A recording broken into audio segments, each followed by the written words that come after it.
خالق ارض و سما کا پھر ہوا احسان ہے، مالک کون و مکان نے دے دیا رمضان ہے۔ نحمدہ ونصلی ونسلم علی رسولہ الکریم، اما بعد فاعوذ باللہ من الشیطان الرجیم، بسم اللہ الرحمن الرحیم۔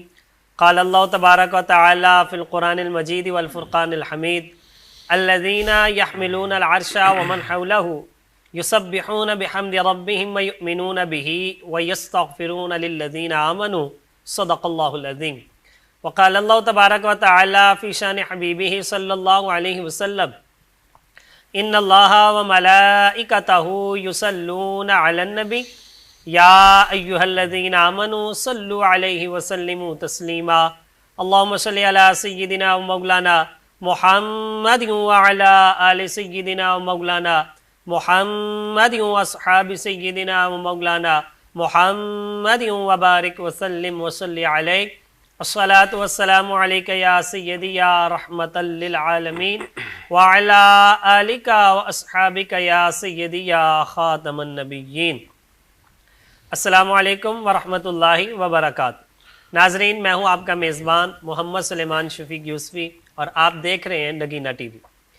ناظرین، اللہ تبارک و تعالیٰ کا ارشاد گرامی ہے، الذین یحملون العرش ومن حولہ، کہ اللہ کے وہ فرشتے کہ جنہوں نے اللہ کے عرش کو اٹھایا ہوا ہے، ومن حولہ، اور جو اس کے ارد گرد طواف کرتے ہیں، یسبحون بحمد ربہم ویؤمنون بہ، وہ اپنے پروردگار کی تسبیح بیان کرتے ہیں، اس کی حمد بیان کرتے ہیں اور اپنے پروردگار پر ایمان رکھتے ہیں، ویستغفرون للذین آمنوا، اور ایک اور کام وہ یہ کرتے ہیں کہ ایمان والوں کے لیے بخشش کی دعا کرتے ہیں۔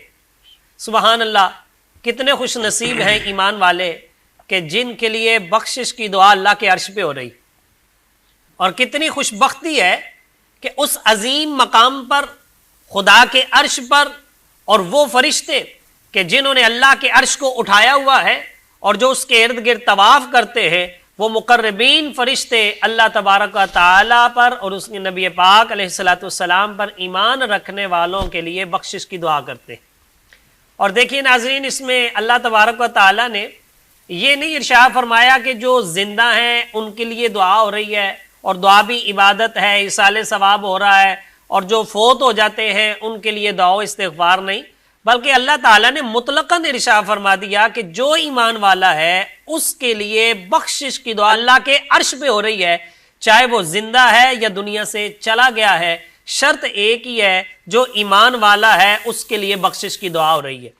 اور آج کا ہمارا موضوع بھی یہی ہے کہ بخشش کی دعا اور ایصال ثواب آیا صرف زندہ کے لیے ہے یا فوت شدگان کے لیے بھی ایصال ثواب اور بخشش کی دعا کی جا سکتی ہے؟ ان ساری باتوں کو جاننے کے لیے آج ہمارے اسٹوڈیو میں موجود ہیں، میری دائیں جانب تشریف رکھتے ہیں حضرت علامہ مولانا مفتی سید عبدالرؤف شاہ صاحب بخاری دامت برکاتہم العالیہ۔ جی مفتی صاحب، السلام علیکم ورحمۃ اللہ وبرکاتہ۔ وعلیکم السلام ورحمۃ اللہ وبرکاتہ۔ بہت شکریہ، آپ نے آج کے خوبصورت پروگرام میں مجھے بھی حصہ بننے کی سعادت بخشی، اللہ تعالیٰ جزائے خیر عطا فرمائے۔ جی بہت شکریہ۔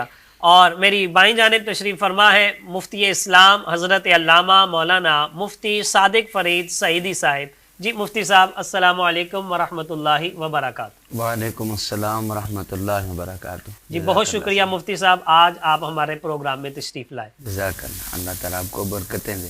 بہت شکریہ۔ جی ناظرین، پروگرام کا آغاز کرتے ہیں، سب سے پہلے سید زادوں کی طرف جاتے ہیں۔ جی مفتی صاحب، آپ ارشاد فرمائیں کہ اصل میں ایصال ثواب ہے کیا؟ ایصال ثواب کا مفہوم کیا ہے؟ ایصال ثواب کہتے کسے؟ بسم اللہ الرحمن الرحیم۔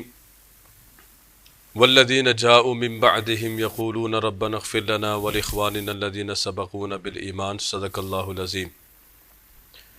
ایصال ثواب اصل میں یہ دو الفاظ کا مجموعہ ہے، جی ایصال اور ثواب، ٹھیک ہے، مرکب اضافی اس کو اصطلاح میں کہا جاتا ہے۔ جی دونوں عربی کے الفاظ ہیں،